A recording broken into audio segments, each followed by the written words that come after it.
plaisir à rencontrer Sylvie et j'ai vraiment envie de pouvoir vous la présenter.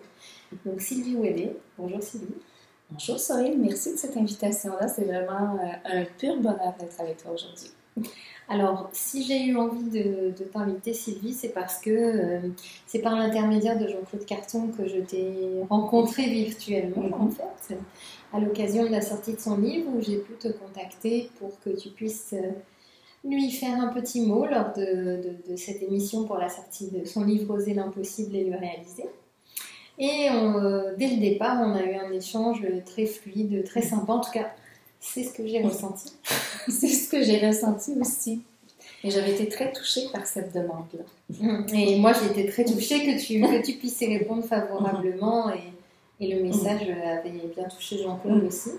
Donc, pour moi, la perception que j'ai de toi, c'est que, bon, je te trouve très sympathique, mais la perception aussi que Jean-Claude m'a transmise, c'est que c'est vraiment une chouette personne à rencontrer, Sylvie. Donc, déjà virtuellement, c'était vraiment, vraiment intéressant. Mais faisons quelques petits mots déjà, Sylvie, pour dire comment est-ce que tu te présenterais en quelques mots, dire ce que tu fais.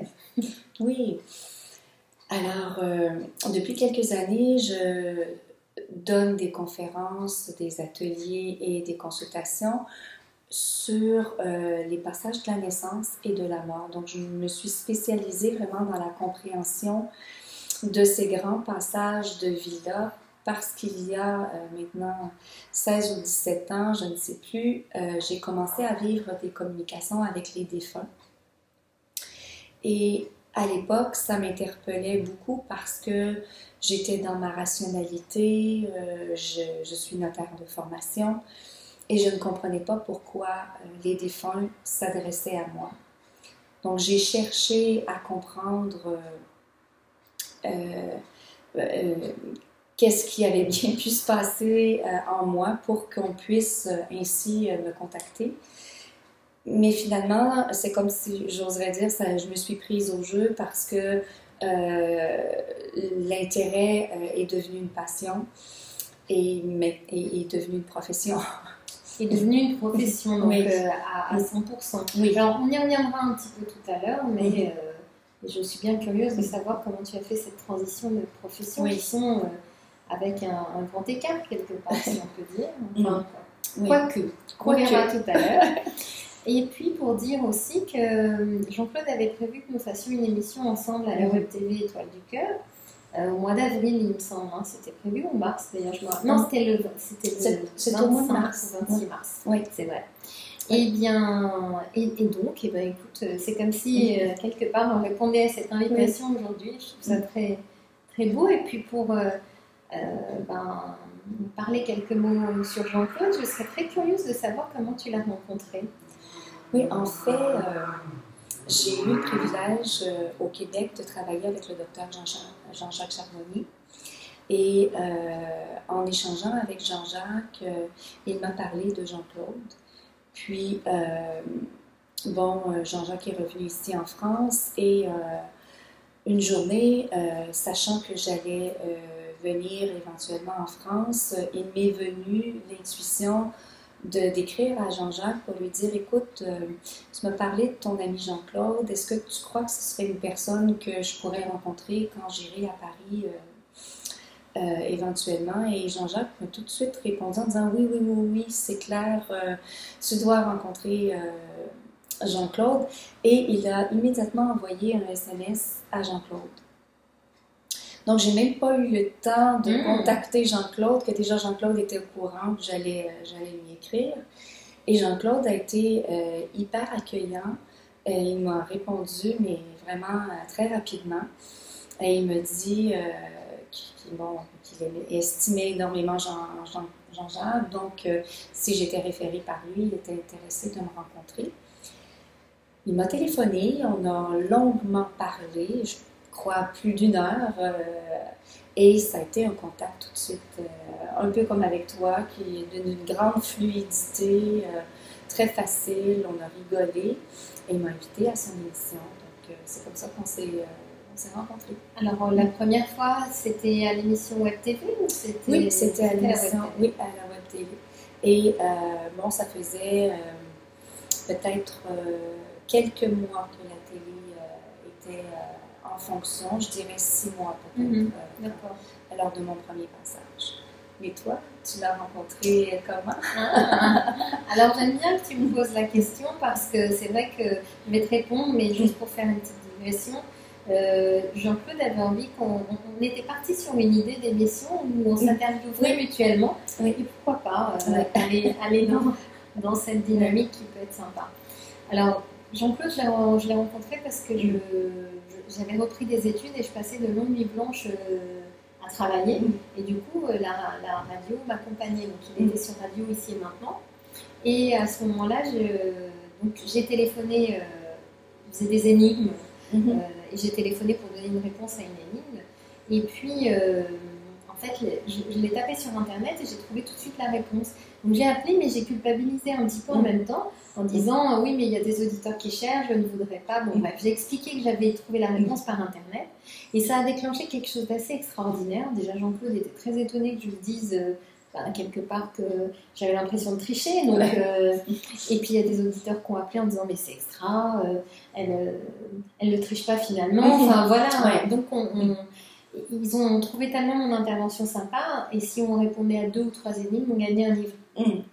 Donc je continue à travailler, puis les gens téléphonaient et disaient mais il faut qu'elle rappelle, il faut qu'elle gagne son livre. Alors c'était une émulation pas possible, c'était incroyable. Donc j'ai fini par rappeler et puis avoir d'autres énigmes et gagner un livre. Et ensuite j'ai rencontré pour la première fois Jean-Claude à la librairie de l'Inconnu ou de l'Essentiel, je ne me rappelle plus du nom de la librairie, où il faisait sa première émission en direct depuis la librairie. Donc c'était un peu costaud. C'était un peu drôle parce que ça marchait pas encore vraiment, il y avait du monde, et puis de le rencontrer comme ça en vrai. Et sachant qu'avant, on avait passé donc une bonne partie, peut-être 2 heures au téléphone à se parler de nos vies. Donc juste après l'émission, on avait téléphoné et on était resté vraiment du temps au téléphone à raconter nos vies en fait. Et voilà, donc ça a matché très, très, très, très facilement et très vite entre nous. Et je suis allée l'accompagner à des émissions à la radio. Donc, pour l'aider la nuit, je répondais au téléphone. Voilà, c'était assez sympa. Donc, ça fait plusieurs années que tu le connaissais. Depuis 2002 ou 2004, je ne me rappelle plus. Ouais. C'est une dizaine d'années, c'est ça. Ouais, quand même. J'avais l'impression que c'était plus récent que ça. Alors, c'est plus récent qu'on travaille ensemble, puisque je ne lui ai pas dit tout de suite que j'étais médium, puisque même je ne voulais pas me le dire à moi-même, donc forcément, je ne voulais pas lui dire à lui. Et ça s'est passé un peu plus tard. Non, on se connaît depuis longtemps, mais je ne peux pas dire qu'on se voyait tous les jours non plus. Hein. On se côtoyait un peu de loin parfois aussi. Voilà, donc je trouve que c'est un bien beau lien à faire. Et puis sache que là, aujourd'hui, c'est la première fois que je recommence à faire une interview avec quelqu'un. Donc je trouve que ça fait finalement un beau passage en fait. Hein. Donc c'est intéressant. Alors tout à l'heure, tu nous disais que tu étais notaire. Est-ce que je pourrais dire que c'est une profession très structurée? Oui. Oui, tout à fait. C'est certain que côté rationnel, on trouve pas mieux. Donc, on a vraiment, en tant que notaire, à prendre des informations qui sont souvent en lien avec des activités, que ce soit personnelles ou professionnelles, et à les ramener dans un contexte écrit et juridique, donc qui respecte les lois, les règles en vigueur. Alors, on est vraiment dans un cadre très structuré et avec des modèles aussi déjà établis. Les contrats ou les actes notariés sont déjà des actes qui ont une certaine forme. Donc, on parle vraiment d'un cadre professionnel déjà très établi, duquel il est un peu difficile d'innover ou de créer. D'accord. On est loin de la créativité, là.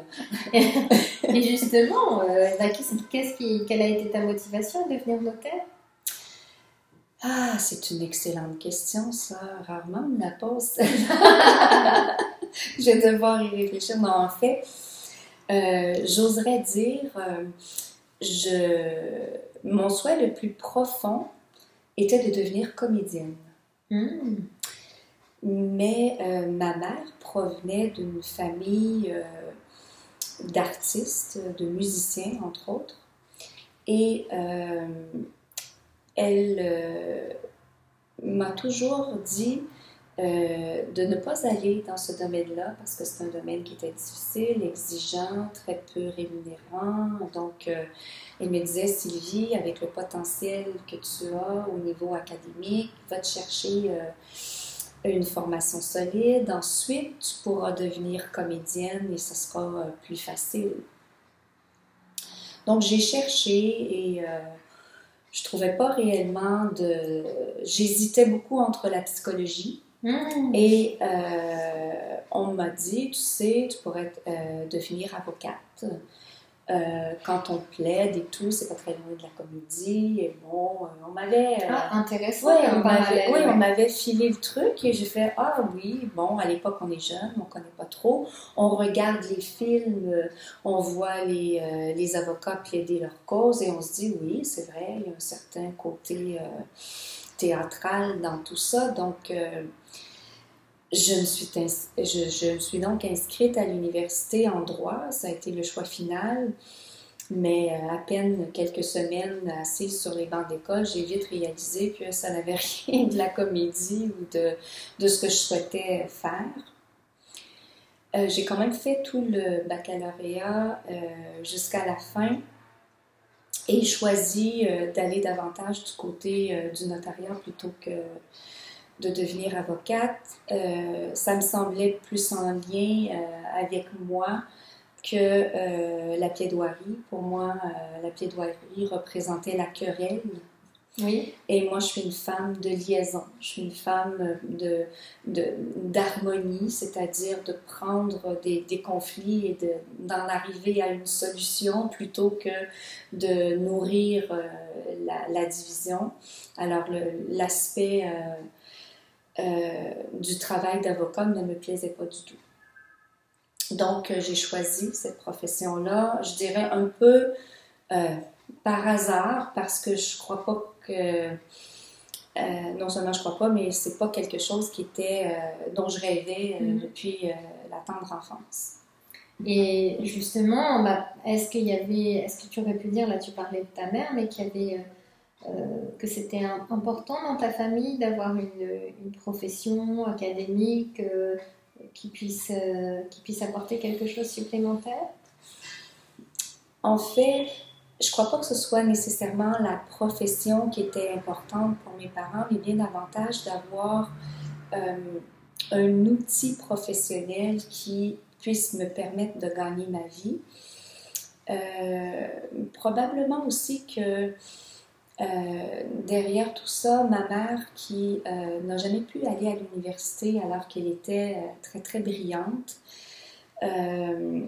Mais à l'époque, les femmes n'allaient pas à l'université. C'était, dans sa famille, c'était davantage le budget scolaire, si on veut, était davantage dédié aux hommes pour aller à l'école et les femmes restaient à la maison.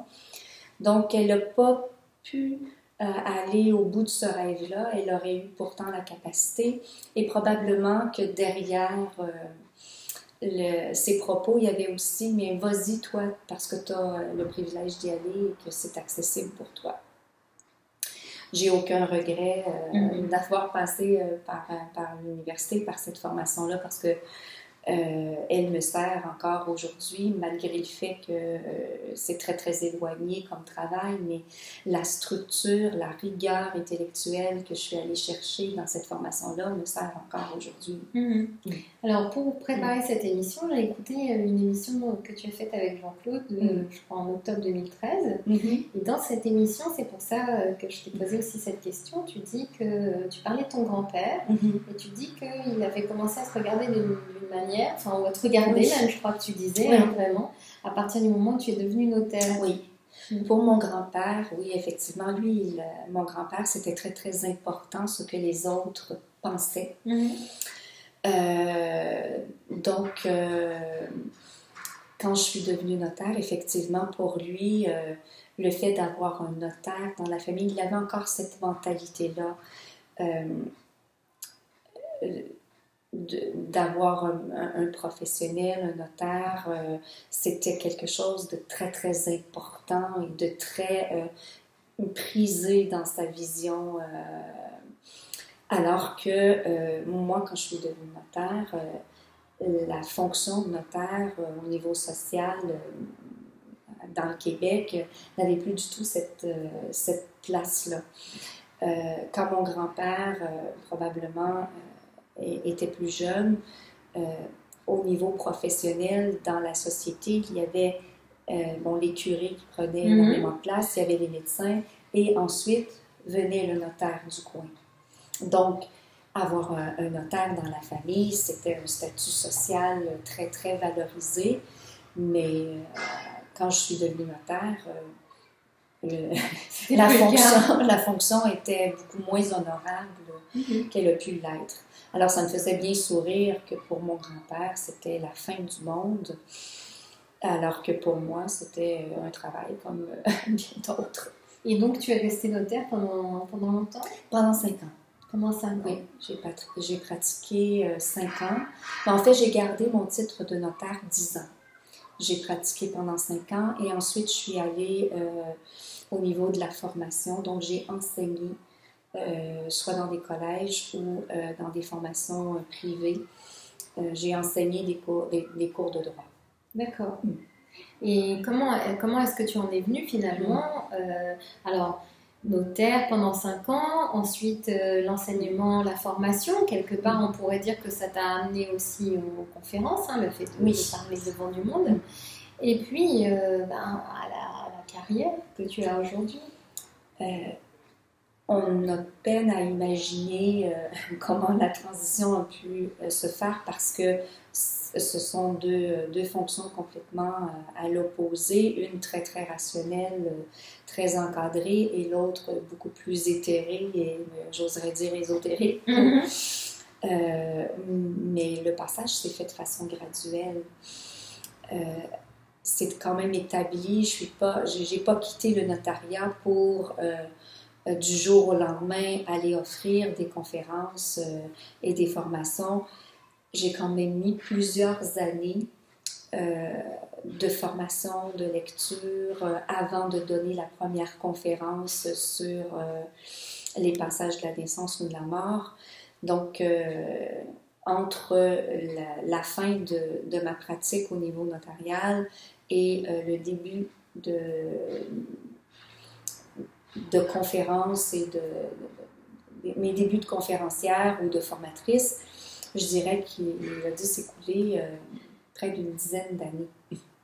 Donc, entre deux, alors pour reprendre, donc tu donnes des formations dans le domaine notarial. Oui. Et puis, est-ce qu'à ce moment-là, tu avais déjà reçu des connexions avec les défunts? Non. J'ai commencé, je dis non, oui. Dans les derniers moments où je donne de la formation, j'ai commencé à recevoir des communications avec les défunts. J'ai donc commencé aussi à cette époque-là, parallèlement, la quête de compréhension. Parce qu'au départ, je vivais ces communications-là de façon très intime. J'en ai parlé à personne et j'avais extrêmement peur d'en parler parce qu'on me connaissait comme une personne rationnelle. Et je me disais, moi j'avais l'impression aussi d'être cinglée. Je ne savais pas ce qui m'arrivait. Alors, les premières démarches que j'ai faites ont été pour me rassurer, pour essayer de comprendre ce qui était en train de m'arriver. Alors, tu dis les premières démarches, qu'est-ce que ça a été? En fait, j'ai voulu comprendre ce qui était en train de m'arriver. Alors, je suis allée en librairie, à la bibliothèque, chercher des livres. Je revenais chez moi avec des tonnes de livres. Je lisais. J'ai fait aussi quelques formations sans trop savoir. Je me laissais inconsciemment, je dirais, guider ou attirer par des trucs qui me tombaient sous la main, qui me permettaient de comprendre ce qui est en train de m'arriver. Bon, par exemple, je me suis inscrite à une formation de yoga. Vous allez me dire quel est le rapport entre le yoga et la communication, mais ça m'a permis de comprendre comment mon corps fonctionnait. Parce que jusque-là, je n'avais jamais été à l'écoute de mon corps. Et la méditation me faisait entrer en contact avec le corps physique sans que j'en ai réellement conscience. Oui. Mais grâce au yoga, j'ai compris ce qui se passait dans les méditations et là, ça m'a permis davantage d'entrer en profondeur dans l'état méditatif parce que je comprenais la mécanique grâce au yoga. D'accord. Donc, et c'est un tas de circonstances ou de situations comme ça qui sont arrivées sur mon parcours qui m'ont amené à trouver des réponses. Mais alors, ok, des formations, oui. Tu en donnes, tu en reçois, soit. Mais comment est-ce que tu es passée finalement en faire ta profession à temps complet? Oui.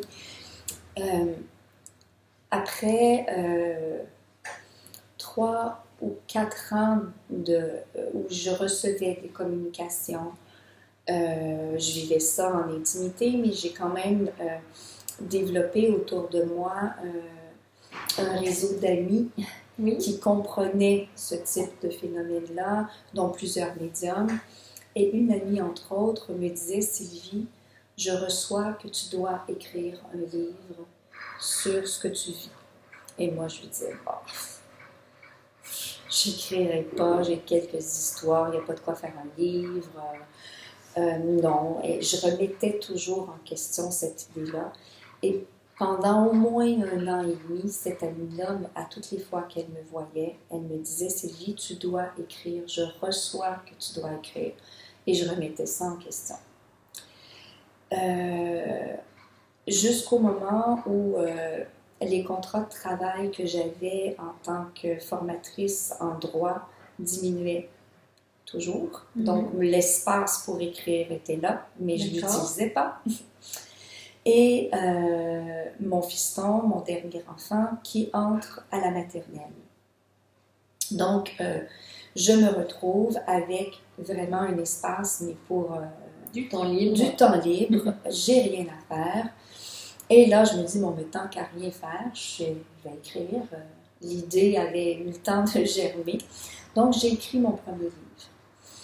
Et pour moi, je l'ai écrit vraiment dans un état, je dirais, de naïveté pure, la naïveté d'enfant. C'est-à-dire que on m'avait dit que je devais écrire un livre. J'écris un livre, mais je n'avais même pas l'idée d'être publié. D'accord. Moi, tout ce que je faisais, c'était de répondre à la demande. On me demande d'écrire, j'écécris, voilà. Alors, tu devances ma question. Comment on passe de l'écriture d'un livre à la publication d'un livre, dans ce cas? Donc, j'ai écrit le livre en me disant, bon, quand j'aurai terminé, je verrai ce que je ferai avec, mais pour l'instant, je me concentre sur l'écriture. Entre-temps, je vis une expérience qui me propulse dans un réseau auquel je n'aurais pu imaginer. Je raconte l'expérience rapidement. Je suis au garage pour faire un changement de pneus. Chez nous, on doit à chaque saison changer les pneus à cause du climat, évidemment. Donc, je crois que je ne sais plus si c'est au printemps ou à l'automne, mais je suis au garage et j'attends pour qu'on change mes pneus. Je lis le journal, je vois une petite annonce comme quoi un nouveau magazine vient de naître et le porte-parole de ce magazine-là est une comédienne que je connais, une comédienne très connue au Québec. Elle est très connue, entre autres, parce qu'elle a fait des émissions pour enfants que mes enfants, à ce moment-là, écoutent. D'accord. Donc, je suis attirée de voir qu'est-ce qu'elle fait maintenant. Et je ne retiens ni le nom du magazine, je retiens seulement que c'est elle qui est le porte-parole. Mais au moment où je lis cette petite publicité-là, En dedans de moi, je ressens et j'entends très fort, tu dois écrire dans ce magazine-là. D'accord. Moi, je me dis, ben oui, mais écrire quoi? Je sais pas. Et je suis habitée par cette idée d'écrire pendant des jours. J'en parle à mon conjoint de l'époque et il me dit, bien, contacte-les. Mais je dis, écoute, je sais ni le nom du magazine et je sais pas quoi leur dire. Je sais même pas qu'est-ce que je pourrais écrire dans ce magazine-là parce que je le connais pas. Mais la pulsion est tellement forte que je finis par faire une recherche sur Internet avec le nom du porte-parole. Je retrouve la publicité, trouve le nom, trouve la rédactrice en chef, je l'appelle. Elle est comme par hasard, elle habite la même ville que j'habite. Alors, je la contacte. Elle me répond sur le champ.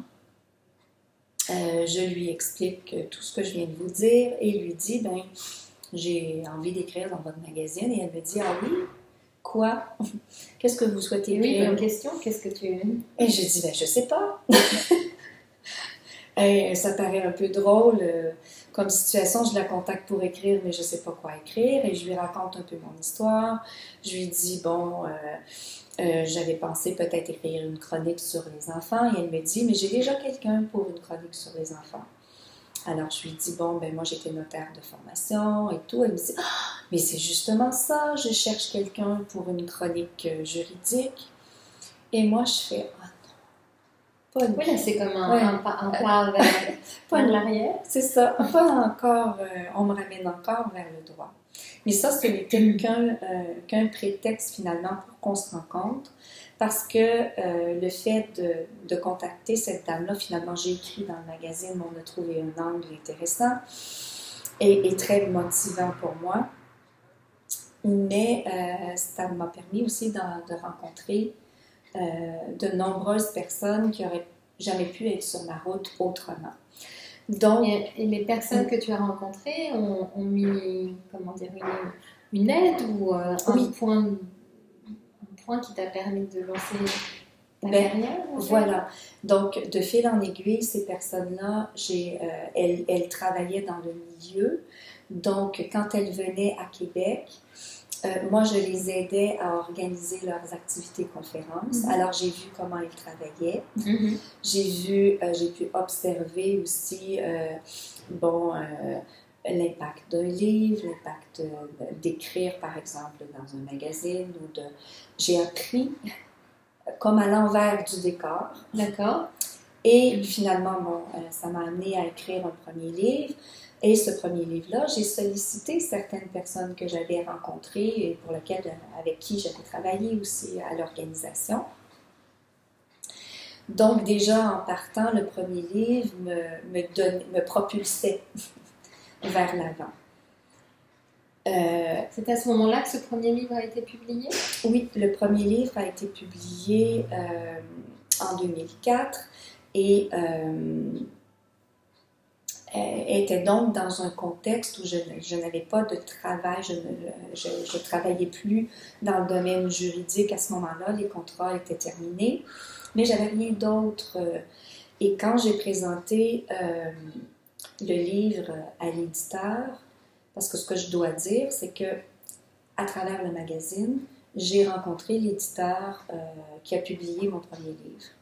On a travaillé ensemble sur un comité pour aider le magazine. Mm-hmm. Et je lui ai soumis mon manuscrit en lui disant, écoute, si ça peut t'intéresser, j'ai un livre que je viens de terminer. Et quelques temps après, à ma grande surprise, il m'a téléphoné, mais pour m'offrir un travail. Dans sa maison d'édition? Dans sa maison d'édition. Donc, j'étais vraiment surprise, mais finalement, j'ai travaillé 6 ans à cette maison d'édition-là. Le premier livre a été publié entre-temps. J'ai écrit un deuxième, un troisième livre, toujours en travaillant à la maison d'édition. Donc, pendant plusieurs années, j'ai fait à temps partiel des conférences, des ateliers et l'autre partie de mon temps, le travail à la maison d'édition. Qu'est-ce que tu faisais comme travail à la maison? J'étais éditrice adjointe, donc mon travail était très varié. Je pouvais lire les manuscrits, donner mon opinion, réécrire parfois certains manuscrits qui avaient besoin d'être remaniés dans la structure, dans les idées. J'ai fait aussi, la majorité de mon travail était de m'occuper de la promotion des livres, donc la relation avec les livres et les auteurs dans les salons du livre, avec les publicitaires, avec les médias. Alors, est-ce qu'on pourrait dire justement que la vie était en train de te préparer à ce qui allait se passer pour toi vers le futur? Ah, mais tout à fait, parce que tout ça était très formateur, m'a appris l'envers du décor, comme je le disais, mais m'a donné aussi des outils extraordinaires, parce qu'en comprenant l'envers du décor, maintenant, je sais comment fonctionnent les choses, je sais quoi faire, quoi pas faire. Donc, ça a été une école mais absolument formidable, mais jamais j'aurais pu imaginer un parcours comme celui-là, ou à tout le moins faire un choix qui m'alignait dans cette direction-là. Quand je donnais des formations de notaire et que, bon, j'avais un peu envie de changer de travail, jamais j'aurais pensé d'aller travailler dans une maison d'édition. Oui, d'ailleurs, la maison d'édition, elle est venue à toi. Elle est venue à moi. J'ai pas cherché ça, mais en même temps, ça a été une école extraordinaire. Le magazine est venu à moi aussi d'une certaine façon. Ça a été une école extraordinaire. J'écris toujours pour le magazine Vivre. Et ça me permet d'avoir, c'est ça, de faire des rencontres et au fur et à mesure que j'avance, aussi de faire avancer le travail que je fais dans les conférences, les ateliers. Alors, le magazine dans lequel tu écris, maintenant, c'est plus une chronique notariale. Tu écris non. quoi? En fait, j'ai jamais écrit finalement une chronique notariale, même si la première rencontre était pour discuter de ça. Quand j'ai été en présence de Lucie, l'éditrice, il m'est venu spontanément de lui proposer de faire une chronique pour faire le lien entre les lois de la vie et les lois terrestres. D'accord. Et elle a tout de suite été enchantée par l'idée parce qu'elle ne voulait pas une chronique juridique comme on retrouve dans tous les magazines, mais elle voulait justement quelque chose qui était innovateur, mais qui nous ramène à l'essence même de la vie. Alors, j'ai toujours écrit dans le magazine, mais sous cet angle-là, de parler, de faire des parallèles entre les lois de la vie, qu'est-ce qu'au fond, la vie nous demande de comprendre, d'apprendre, d'instaurer dans notre quotidien. Et là, c'est ce que tu continues toujours dans ce sens-là? Oui, je continue toujours dans ce sens-là quand j'écris pour la chronique. J'écris de moins en moins souvent parce que j'ai moins de temps. Mais aussi, ce que j'ai développé avec le magazine, c'est de faire des interviews. Oui. Donc, et ça, j'aime beaucoup. À l'occasion, quand le sujet se présente, quand la possibilité se présente, j'aime bien donner un petit coup de pouce à Lucie et de préparer une interview. Ça me permet de poser des questions à des gens que j'aime beaucoup. Oui. Et d'aller chercher, de satisfaire, finalement c'est très égoïste les entrevues que je fais, de satisfaire ma propre curiosité en étant en lien avec ces personnes-là. Alors je voudrais juste revenir un petit peu par rapport à ta vie. Tu disais que tu avais reçu comme une information de là, des guides, ou je ne sais pas comment on pourrait dire. Tu en as parlé à ton compagnon de l'époque qui t'a dit, ben oui, contacte-les. Alors ça m'a interpellée, c'est-à-dire, tu lui dis, tiens, j'ai reçu un message, pas sur mon répondeur, mais sur mon répondeur spirituel. Et puis on me dit de contacter. Lui, il répond, ben contacte. C'est-à-dire, il avait une ouverture à la spiritualité En fait, de façon toute naturelle, je pense que oui, même s'il était aussi dans sa rationalité à l'époque. Et on a dû apprendre à vivre de part et d'autre avec ces changements-là parce que, évidemment, dans le travail de notariat, les événements qui arrivent ou qui se placent sont toujours cadrés.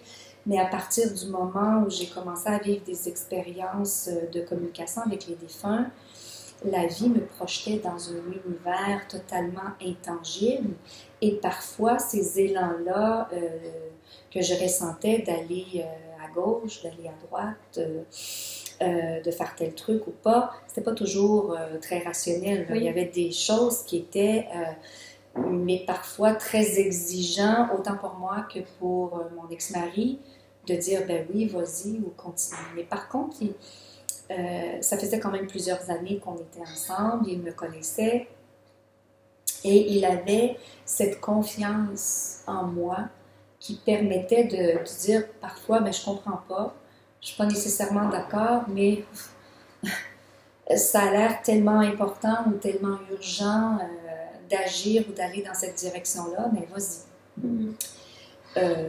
Parfois, il fallait négocier. D'accord. C'était pas toujours aussi spontané. Mais je dirais d'emblée, il n'a jamais été limitant ou limitatif, restrictif. Il me donnait une certaine latitude pour vivre et installer ces informations-là que je recevais. Alors, tu recevais des informations, mais a priori, tu as développé un réseau, rencontré des médiums, comme tu le disais, mais au départ, tu n'osais pas en parler. Et puis, comment est-ce que tu sais finalement que c'était des défunts avec qui tu communiquais? Comment ça s'est passé pour toi quand ça s'est produit? C'est une excellente question. Comment tu sais que c'est un défunt? Ben écoute, j'oserais dire, je sais pas. Je sais pas comment je savais, mais je sais que je savais. La meilleure explication que j'ai pu trouver pour qu'on puisse arriver à comprendre ça, c'est exactement la même chose comme quand on a un coup de foudre. Oui. Comment on sait que c'est un coup de foudre? Même la première fois qu'on en vit un. Il n'y a pas rien, il n'y a pas un mode d'emploi, il n'y a pas une façon de vivre un coup de foudre qui nous indique « Ah oui, ça, c'est un coup de foudre. » On le sait. Oui, j'aime bien dire, on veut des évidences. Oui, mais c'est ça, on le sait que c'est un coup de foudre. Alors, c'est la même chose au moment où j'étais en communication avec le défunt.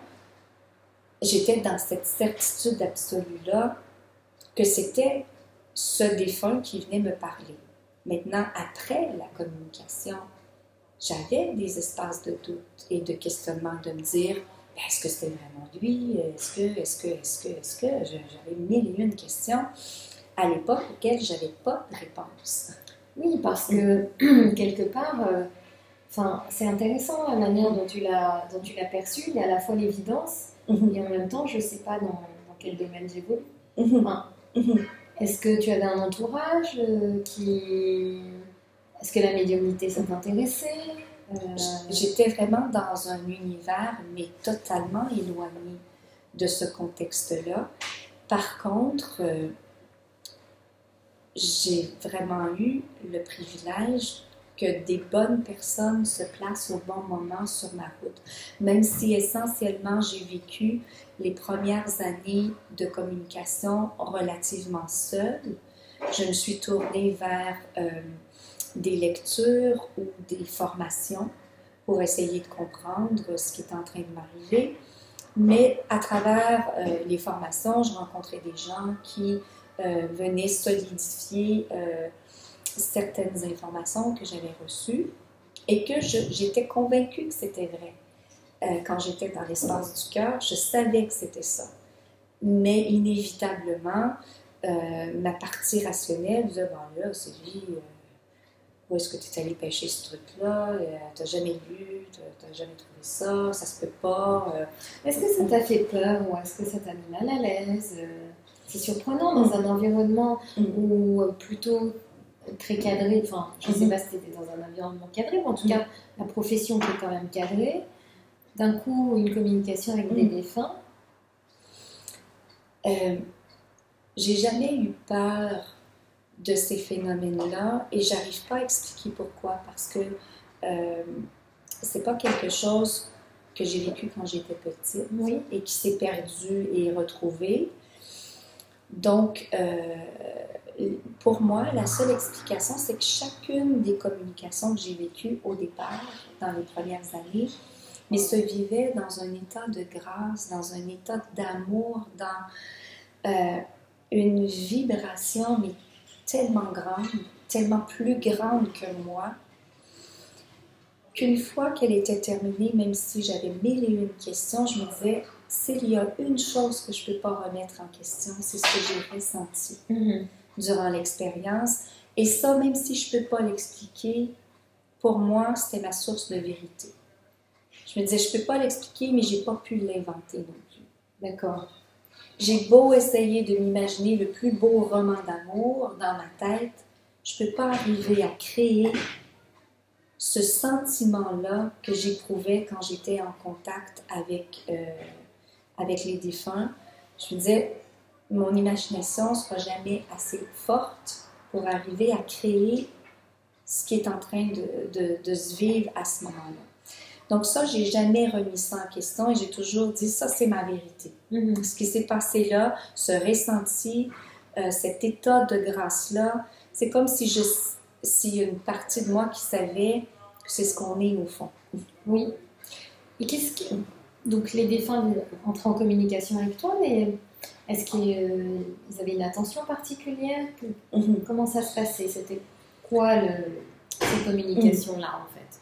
À chaque fois, c'était différent parce que le besoin du défunt était différent. Parfois, on me demandait de transmettre un message à des proches. Parfois, on me demandait simplement d'écouter, de les écouter. Parfois, on me demandait de les aider dans la transition. Ils avaient peur de délaisser le plan terrestre, même s'ils avaient quitté leur corps. Ils étaient encore attachés à la matière, donc ils me demandaient de les accompagner, faire un petit bout de chemin avec eux.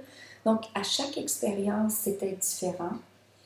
Mais je pense que c'était aussi pour me permettre de voir le fonctionnement, les besoins des défunts, me permettre de développer la vision d'un accompagnement des défunts. Comment on peut les aider? Donc, on m'a fait toucher à toutes sortes d'expériences pour que je puisse savoir, bon, ben voici, quand on accompagne un défunt, voici les besoins qui peuvent exister et qu'est-ce qu'on peut faire pour les accompagner.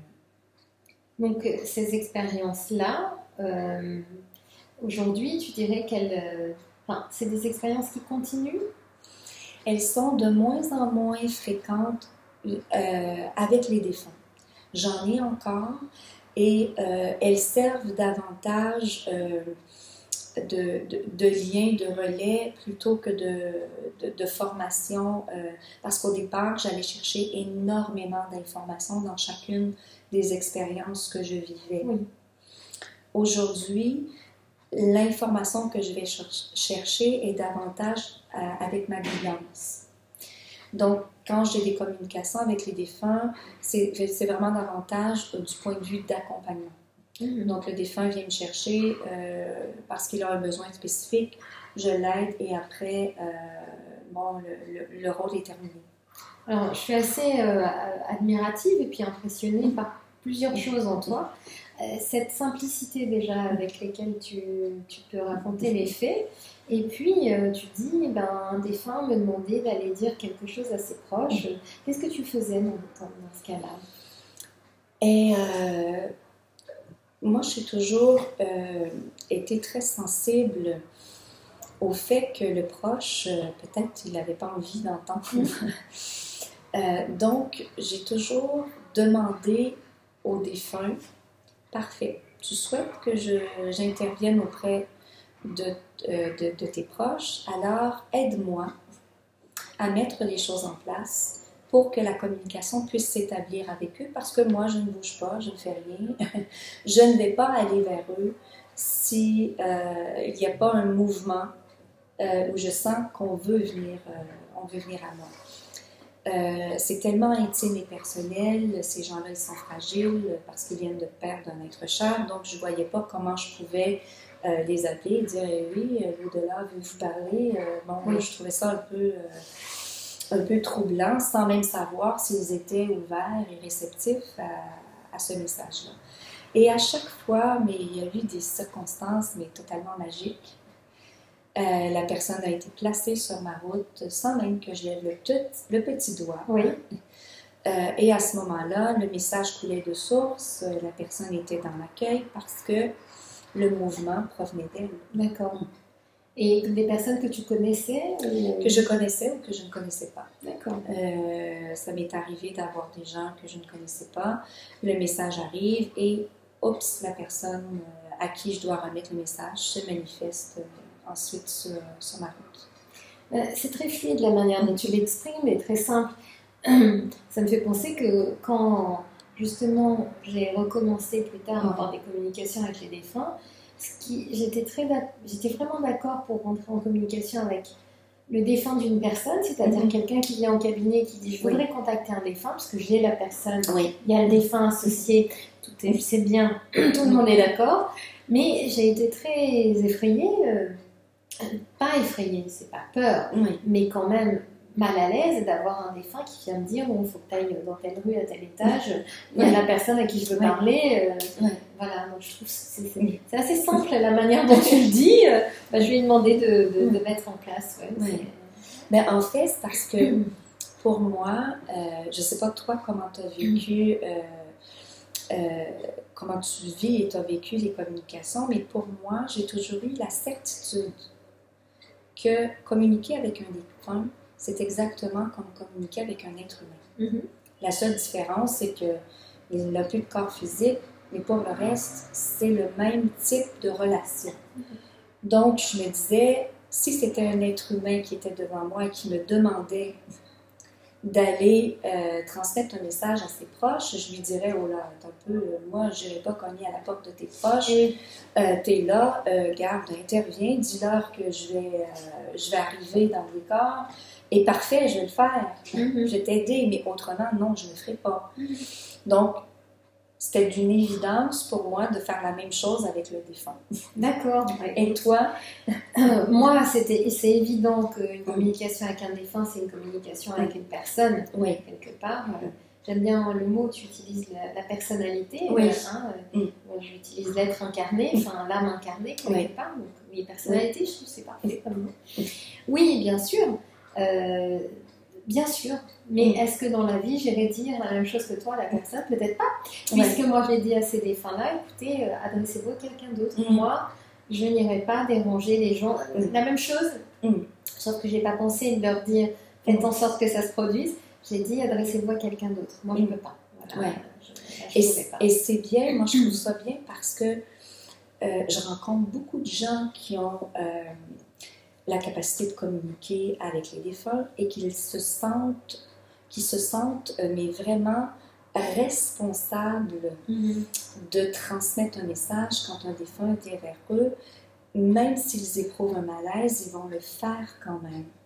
Et pour moi, c'est important de respecter nos limites dans ce domaine-là parce que on arrive à rapidement à s'épuiser et à se vider de notre énergie si on ne respecte pas, si on n'est pas aligné avec nos valeurs, avec ce qu'on sent profondément. Donc, si ça ne vibre pas, moi, je ne le fais pas. Et je me suis toujours dit, bon, si le défunt ne m'aide pas, c'est parce que je n'ai pas à intervenir. Ce message-là, je ne le livrerai pas, tout simplement. Donc, pour moi, c'était une question aussi, comme toi, de respect, de dire, je ne vois pas comment je peux interférer dans la vie de ces gens-là. Oui, c'est important, comme tu le dis, de se respecter soi, de respecter l'autre personne incarnée qui est en deuil, et puis de respecter le défunt aussi dans sa demande, c'est-à-dire, moi je peux pas, mais peut-être tu vas trouver une autre solution. Alors toi, tu l'as dit de ce biais-là, moi j'ai dit, on va voir quelqu'un d'autre, parce que quelqu'un d'autre sera peut-être plus à même que moi de répondre. Oui, tout à fait. Mais je trouve que c'est important de ne pas laisser le défunt comme ça. Non. et de ne pas l'écouter. Ne serait-ce que, comme tu disais, recevoir l'écoute, ce besoin qu'il a de communiquer, pour moi, c'est vraiment énorme déjà. Oui. Et tu disais tout à l'heure quelque chose qui me questionne. Tu as dit, quand j'ai décidé de revenir à la communication avec les Alors, défunts... je n'ai pas décidé. Moi, je n'ai rien décidé. Mais tout m'a été imposé. En fait, c'est parce que tu avais déjà reçu des communications. Alors, la première fois que j'ai eu mes capacités médiumniques qui se sont ouvertes, j'avais 13 ans. Je descendais pour mon petit déjeuner comme tous les matins. Et en descendant en bas des escaliers, j'ai vu un petit garçon sur un vélo. Il était avec un pardessus jaune, pas un pardessus, enfin bref, un manteau jaune, et qui passe à vélo en direction de ma cuisine. Moi, je descends, je vais dans la cuisine, je prends mon petit déjeuner. Puis là, il y avait vraiment du monde dans la pièce. Il y avait tout un tas de personnes. Je savais que c'était des défunts, par évidence. En fait, c'est pas par évidence quand même. C'est-à-dire que je vois qu'il y a un être, qu'il y a physiquement, c'est comme un être incarné. Pour moi, je le vois de la même manière. Sauf que je ne peux pas le toucher. Voilà. Donc je sais qu'il est là, je le vois en 3D, mais je ne peux pas l'attraper. Pour moi, c'est simple. C'est d'une simplicité de dire qu'il n'a pas de corps. Donc s'il n'a pas de corps, c'est logique, c'est un défunt. Enfin, jusque-là, ça coule de source. Et donc, oui, j'ai commencé à les voir, mais j'ai jamais vraiment... Pour moi, c'est comme si on m'avait donné la clé de dire maintenant, tu vas ouvrir tes capacités médiumniques, mais je n'ai pas du tout communiqué avec eux, du tout. Et je t'avoue que là, quand tu me poses la question, je me dis, mais pourquoi je ne me la suis pas déjà posée avant celle-là? Parce que, après, moi, j'ai fait beaucoup de voyance, en fait, mais je recevais des messages sur les gens, je captais leurs émotions, leurs problématiques, mais les défunts, je ne les captais plus, en fait, finalement. C'est comme si c'était, bon, maintenant, à partir de maintenant, tu vas voir la vie d'une manière différente. Voilà. Et plus tard, bien plus tard, je sais pas, 10-15 ans après, parce que quand j'ai des nouvelles capacités qui viennent, je le sais à peu près un an avant que ça vienne. Alors, c'est pas parce que ça fait un an, c'est parce que je râle et pendant un an je dis non, je veux pas, non, je n'irai pas, non. Voilà, je résiste un an à peu près, et puis après je dis bon, d'accord, vous avez gagné. Voilà, bon, maintenant je lâche avant parce que je sais que de toute façon c'est le processus. Et donc, justement, j'ai senti que ma prochaine étape, c'était de communiquer avec des défunts. Et j'ai dit ce que je t'ai dit tout à l'heure. Ok, mais avec quelqu'un, et je veux le défunt qui va avec. Et la plupart du temps, c'est comme ça que ça fonctionne. Voilà. J'ai pas tellement d'autres défunts. Ça peut m'arriver quand je vais dans un lieu, si je m'ouvre. Mais si je suis fermée, non, je capte pas forcément. Donc, c'est venu bien plus tard, bien après que je sois en connexion avec les guides, que moi, c'était plus la connexion avec les guides. Mais tu fais pas ce travail-là depuis toujours. Tu as fait autre chose comme travail. Tout à fait, j'ai fait plein de travail différents.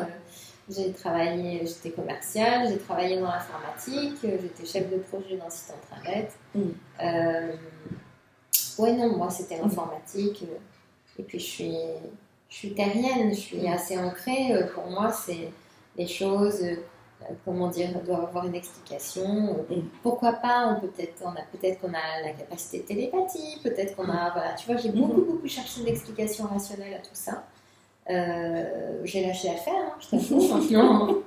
Mais pendant longtemps, il a fallu que je structure comme je pouvais le faire dans mon professionnel. Et qu'est-ce qui a fait que tu as changé d'un travail plus cadré à faire le travail que tu fais maintenant? Eh bien, en fait, depuis que j'ai 15 ans, je voulais devenir psychologue. Tu vois, c'est rigolo quand tu as parlé de psychologie tout à l'heure. Et ma vie m'a amenée à autre chose. C'est rigolo, hein. Ça fait des sacrés parallèles. En fait, je me suis inscrite à la fac et je suis pas très paperasse, hein, donc je m'y suis pris un peu à l'envers. Et c'est quelqu'un qui m'a inscrit et qui m'a dit...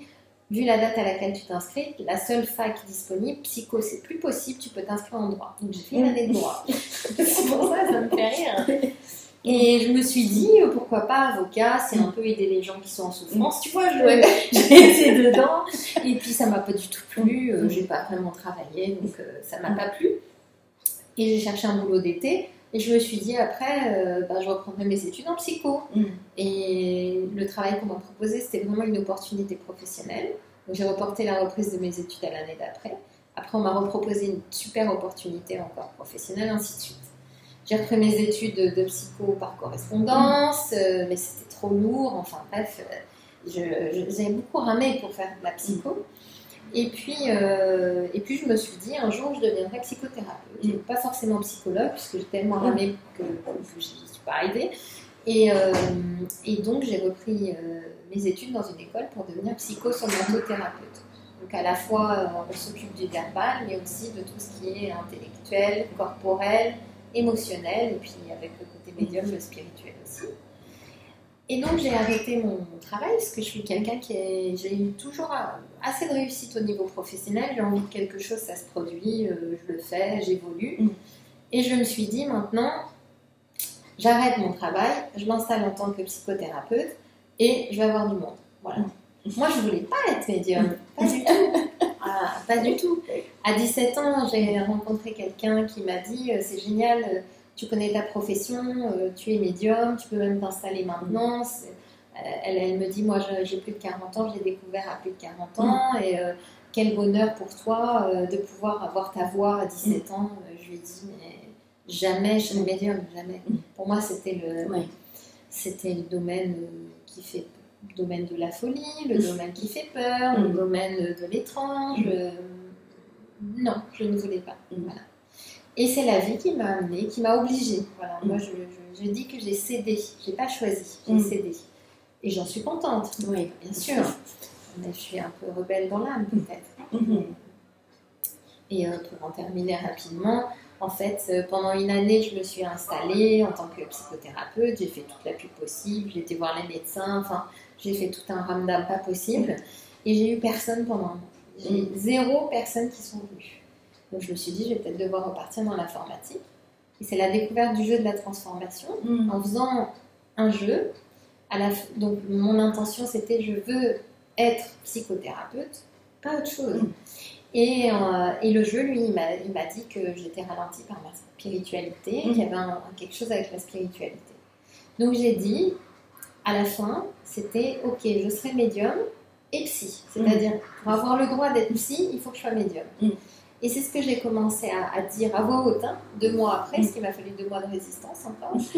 Et j'ai dit à voix haute, ok, vous avez gagné, je serai médium et psy. Et donc, quelques semaines après, mon téléphone n'a pas arrêté de sonner et il fallait une bonne attente pour prendre rendez-vous avec moi. Ça s'est déclenché très fort d'un coup et ça ne s'est pas arrêté. Voilà. Donc voilà comment je suis arrivée à médium. Oui, comme quoi, quand on est aligné, les choses se placent. Oui. Et tu dis quelque chose, tiens, que quand tu vivais ces communications avec les défunts, c'est une telle évidence que forcément c'était vrai.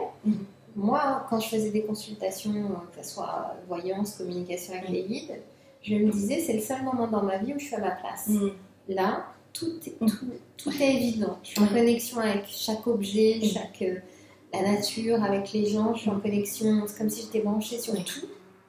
Et je suis à ma place et il pourrait m'arriver n'importe quoi, je le vivrais. Je pourrais être triste, je pourrais être heureuse, je le vivrais parce que je suis à ma place. Je ne sais pas si toi tu ressens. Exact. Ça me fait exactement la même chose dans ce travail-là. Quand je suis en action, je me sens dans l'alignement, j'oublie le temps, j'oublie de manger, j'oublie... c'est vraiment une connexion avec ce qui est là et je me souviens il y a 2 ans je suis allée donner une conférence dans un endroit où juste quelques minutes avant la conférence on a touché à la boîte électrique dans l'espoir de faire je sais plus quoi et finalement l'électricité s'est arrêtée. Et on n'a pas eu d'électricité de la soirée. La salle n'a donc pas été chauffée. C'était un 31 octobre, où je parlais de la mort à la chandelle. Et, écoutez, c'est quand même joli comme décorum. Oui. Mais il faisait très très froid dans la salle. Et j'étais habillée avec seulement une petite, un petit chemisier de voile, donc rien de très chaud. Les gens avaient leur manteau tout le long de la conférence et grelottaient. Et j'ai donné la conférence sans jamais avoir froid. Et ça, pour moi, c'est la preuve ultime que quand je suis là, je suis tellement en état de connexion que tout ce que j'ai besoin, je l'ai. Une fois que la conférence a été terminée, j'ai réalisé que les gens avaient leur manteau, qu'il faisait froid dans la salle, et même quand je parlais, après, je me voyais, je parlais, et on voyait la fumée sortir donc, il faisait vraiment froid dans la salle. Et les gens sont venus me voir après la conférence et m'ont dit « Mais comment t'as fait? T'avais pas froid? » Ils sont venus me toucher pour voir. Ils avaient l'impression que j'allais casser sur place. Et j'étais chaude.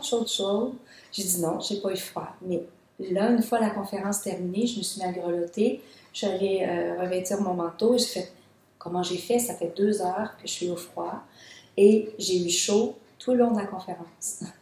Ah oui, c'est Et pour moi, ça me dit, okay, tout est juste. C'est ça, mais c'est vraiment intéressant l'exemple que tu donnes, de dire que tout est placé en fait. Et tout est là pour répondre à ce qu'on a besoin dans le moment présent quand il y a cet alignement-là.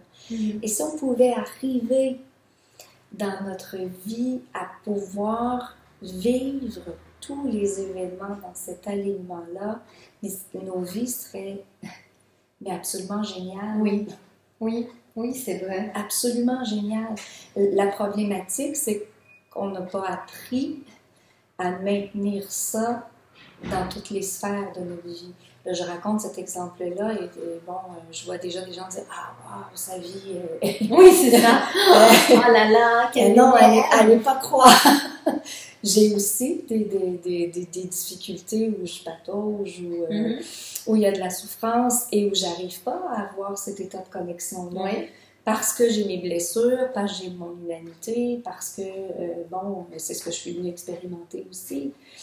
Mais quand je vis une situation de connexion et de centration comme ça, je me dis, comment je peux arriver à développer davantage ça pour essayer d'étendre cette façon de vivre les événements à d'autres situations de ma vie. Alors, il me vient quelque chose quand tu dis ça, tu vois, je me dis, mais est-ce que quelque part, quand on vit ces événements, de se sentir complètement à sa place, puis peut-être vous l'aurez vécu, vous aussi, ça peut être, j'en sais rien, ne serait-ce que d'aller nager, on se sent à sa place, de faire la cuisine, ça peut être vraiment, on n'est pas obligé d'être en connexion spirituelle. Non, mais même quand on fait par exemple de la musique ou qu'on fait du dessin, de la danse, il y a des fois où on arrive à avoir... Comme un état de grâce, c'est peut-être un peu fort, mais un état de connexion. Je pense que de grâce même peut être un mot juste.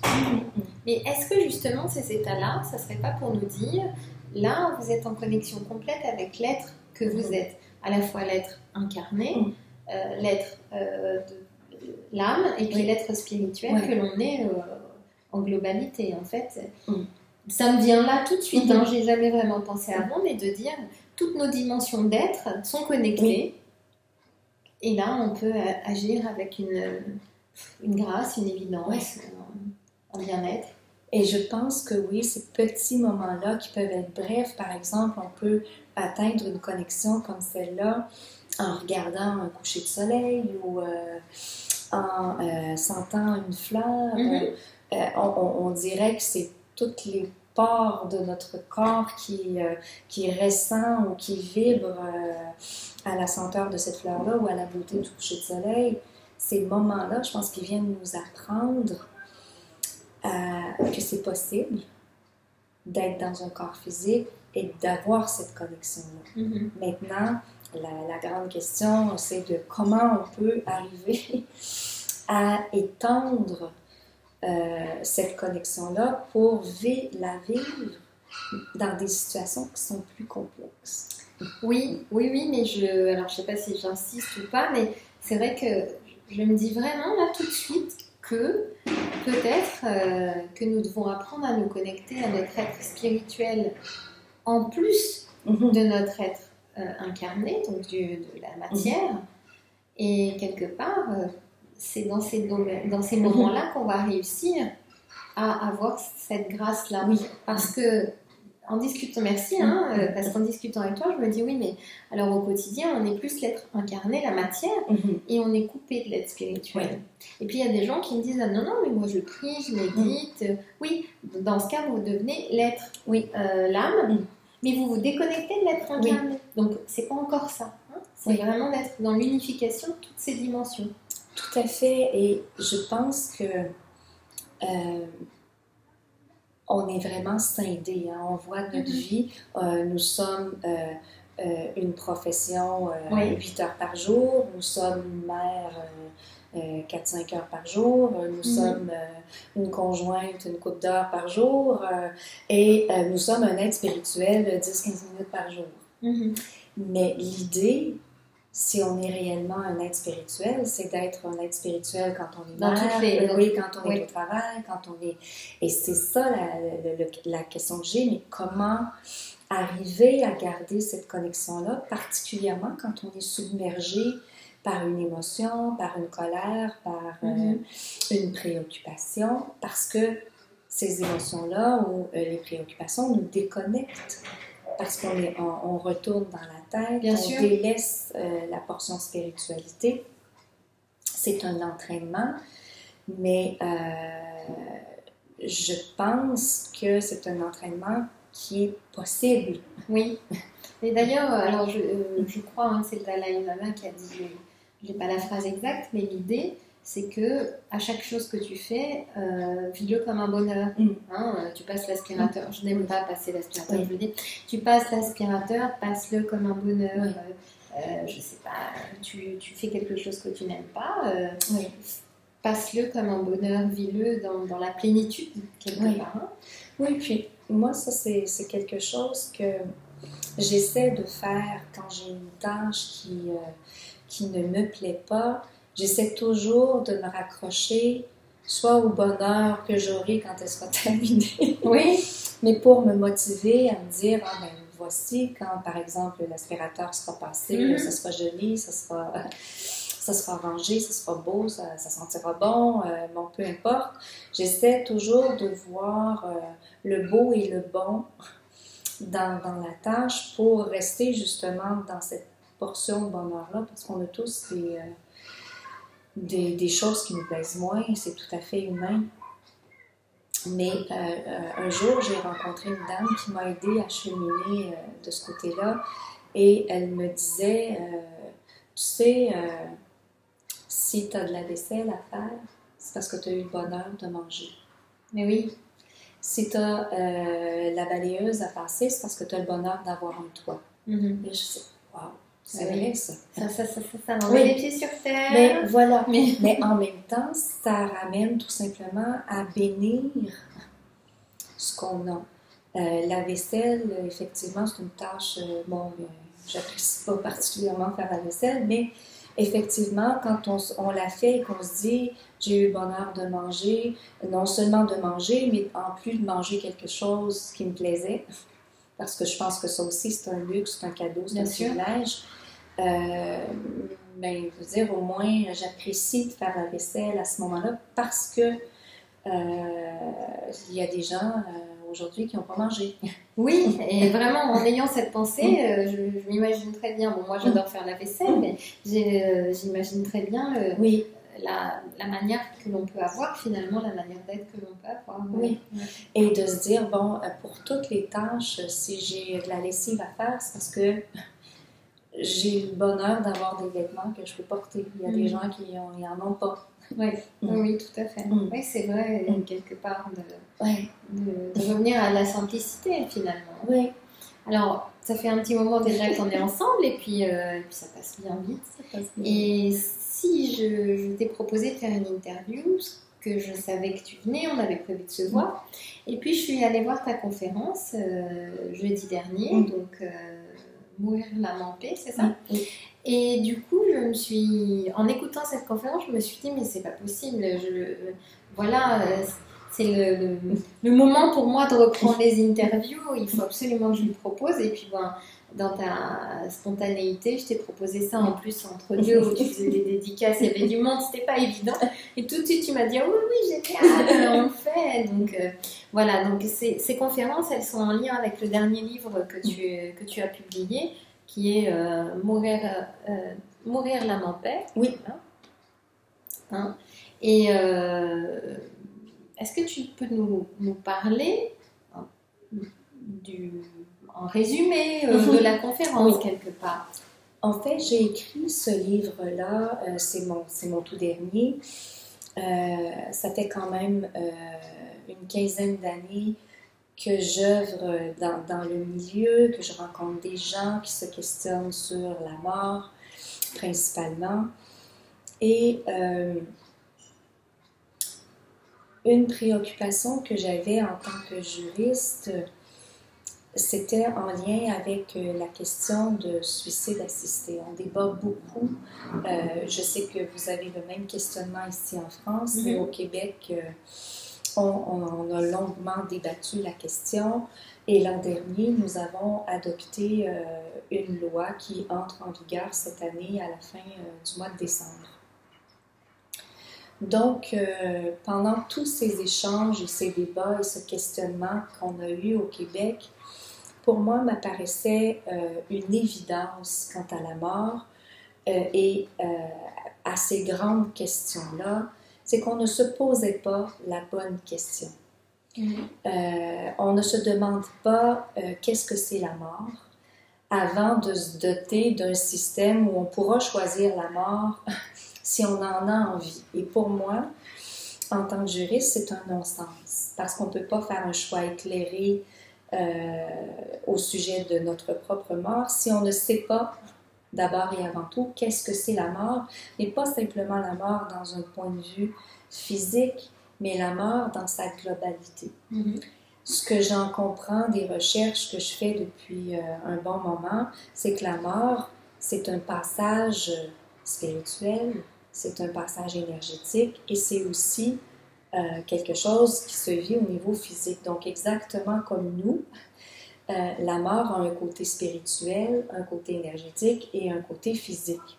Dans notre société, on se préoccupe seulement du côté physique et on essaie de trouver des solutions à la fin de l'incarnation pour mieux la vivre, seulement dans un point de vue physique. Et ça, pour moi, c'était une source d'irritation, je dirais, parce que je me disais, mais on n'y arrivera jamais à trouver une solution si on tient compte seulement du point de vue physique. Alors, j'ai voulu écrire ce livre-là, non pas pour imposer des réponses, mais pour susciter la réflexion. Donc, c'est vraiment un livre où je lance des idées. Je fais intervenir une douzaine de personnes dans le livre qui ont, elles aussi, leur manière de voir la mort, qui peut à la limite être complètement différente de la mienne. Et c'est pour ça que je les ai fait intervenir, pour que le lecteur ait en sa possession différents angles. C'est ce que j'ai bien aimé aussi à la conférence, c'est que tu amènes les personnes qui viennent t'écouter à se questionner et à chercher des réponses en elles. Et puis, quand on écoute les réponses de chacun, on voit bien qu'il y a des différences. Vraiment, ce qui m'a intéressée, puisqu'elle est diamétralement opposée à ma réponse, par exemple, comment ce serait de bien mourir. Enfin, je ne me rappelle plus de la réponse exactement, la question. Mais il y a une personne qui dit mourir dans son sommeil. Et moi, ça m'a fait une angoisse. Tout à fait. Et j'ai dit mourir en pleine conscience. Voilà, parce que pour moi, c'est voilà. Mais peu importe. C'est tout à fait acceptable que pour la personne, ça soit mourir dans son sommeil. Ok. Bon, après, tu as expliqué les différences que ça provoque ensuite. Mais là, on voit bien qu'il y a plusieurs personnes et on a tous des réponses tout à fait différentes. Oui, et comme on méconnaît la mort dans notre société, on s'en fait une vision idyllique. Donc, mourir dans le sommeil fait partie d'une des visions idylliques qu'on veut parce qu'on associe souvent la mort à la souffrance. Alors, la mort dans le sommeil nous paraît mais totalement la meilleure mort puisqu'il n'y a pas de sommeil, on n'a rien vu passer et hop, on est rendu la plénitude. Oui, voilà. Mais c'est pas tout à fait comme ça que ça se produit. Et c'est ça qui est intéressant d'aller comprendre la mort dans ses fondements, parce que ça nous donne une vision globale et ça nous permet de voir que peut-être la mort dans le sommeil, c'est pas si idyllique que ça. Maintenant, la personne, une fois qu'elle a l'information, elle peut tout de même dire, garder sa position, dire non, moi j'insiste, c'est vraiment de cette manière-là que j'aimerais partir. Mais moi, ce qui est plus important pour moi de dire, c'est comprenons la mort dans son ensemble et après, on pourra voir si notre manière de percevoir la mort actuellement demeure. Ça se pourrait qu'elle change, comme ça se pourrait qu'elle reste la même. Donc, le livre, j'ai vraiment voulu que ce soit une question de réflexion. Alors, ce que je fais, c'est que dans chaque chapitre, je pose des questions au début. Oui. Pour que les gens, avant même d'avoir lu le chapitre, répondent de façon spontanée. Et à la fin du chapitre, je repose les mêmes questions pour voir si la un peu comme tu fais dans la conférence d'ailleurs. Oui, voilà. Est-ce qu'on pourrait dire que bien connaître la mort permet de mieux vivre la vie? Mais tout à fait, parce que la mort fait partie de la vie et à chaque jour, nous sommes confrontés à vivre des transformations. Parce que la vie, c'est un mouvement de transformation. On vient sur la Terre pour transformer notre vision d'abord de nous-mêmes, notre vision de la vie et les expériences dans lesquelles on est baigné nous amènent vers cette transformation-là. Donc, la mort, c'est l'ultime transformation qui nous fait passer d'un plan physique à un plan immatériel. Mais c'est juste une transformation de plus. Oui. Donc, si on apprend déjà dans le quotidien à bien se transformer, à accepter l'expérience de transformation sans résistance et à la vivre pleinement, et quand on sera rendu dans l'ultime transformation, qui est la mort, eh bien, on n'aura pas de soucis, on n'aura pas de crainte, on n'aura pas d'angoisse, puisqu'on se sera pratiqué des dizaines et des dizaines de fois. Et puis, moi, j'aimerais voir aussi les choses à l'inverse, c'est-à-dire si on vit la mort, alors je préciserai pourquoi je le dis comme ça, si on vit la mort, alors la vie, on va la vivre d'une autre manière, parce que, par exemple, pour les expériences de mort provisoire, je pensais à ça, mais pas que, c'est-à-dire qu'il y a certaines méthodes, et puis même j'ai vu un reportage en Corée, il y a des entreprises qui organisent des séminaires pour permettre aux personnes de travailler sur elles-mêmes, où ils vivent leur propre mort. Je ne sais pas si tu as déjà vu ça. Ils vont même, donc ils écrivent leur testament, ils vont même jusqu'à être mis dans un cercueil, et le cercueil fermé pour vraiment vivre une mort quelque part. Hein. C'est une mort symbolique, on est bien d'accord, mais ça provoque des prises de conscience très fortes qui permettent de voir la vie d'une autre manière. Qu'est-ce que tu en penses? En fait, je pense que peu importe le moyen qu'on prendra pour arriver à mettre en place des comportements qui nous aident à mieux se détacher, à mieux lâcher prise, à mieux accepter, nous sommes exactement dans l'alignement du processus de la mort, mais nous sommes exactement dans l'alignement de la vie. Oui. Et nous sommes aussi dans l'alignement de la naissance, parce que la naissance nous amène aussi à accepter, à se transformer et à vivre pleinement l'expérience qui nous est présentée. Donc, qu'on parle de naissance, de mort ou d'incarnation, tout ça fait partie de la vie. et suit les mêmes règles que la vie, c'est-à-dire un mouvement d'évolution et de transformation. Donc, plus on sera en contact avec les peurs, les résistances qu'on a, et l'exercice dont tu parlais, où on fait mourir les gens, c'est pour leur permettre de voir les attachements et les croyances qu'ils ont au sujet de la mort et d'aller dénouer déjà ces attachements-là. C'est vraiment quand on se met dans le bain de mourir qu'on réalise que je ne reverrai plus jamais mes proches. Je ne referai plus jamais de vélo alors que j'ai besoin d'en faire à tous les jours. Je ne mangerai plus de gâteau au chocolat. Bon, ça peut paraître banal ce que je dis, mais c'est ce à quoi la mort nous amène, à renoncer à plein de plaisirs, à plein de choses qui nous nourrissent au quotidien. Donc, plus on est conscient de ces attachements-là, plus quand on vit l'expérience, on la vit après ça différemment. Si on a déjà fait l'exercice de dire « je ne mangerai plus jamais de gâteau au chocolat si je mourrais aujourd'hui », mais la prochaine fois que je vais manger un gâteau au chocolat, je vais le manger différemment. Je vais le manger en me disant... Plus en conscience. Mais oui, si c'est le dernier que je mange, eh bien, je vais le savourer jusqu'à la fin. Alors que avant, je pouvais m'empiffrer avec le gâteau au chocolat et pas aller dans la dégustation profonde. Mais on peut faire la même chose avec toutes les expériences. Bien sûr. Si c'est la dernière fois que je te vois, Sorine, eh bien, je vais profiter de ce moment-là et je vais le savourer jusqu'à la fin. Bien sûr, avec une plus grande profondeur et une plus grande présence. Voilà. Aussi, évidemment. Oui, tout à fait. Il y a pas mal de choses à faire dans ce domaine-là. Déjà, les conférences, il y a en psychothérapie, on travaille sur des exercices, par exemple, soit rédiger son testament, écrire son épitaphe aussi, c'est quelque chose de très... ou même...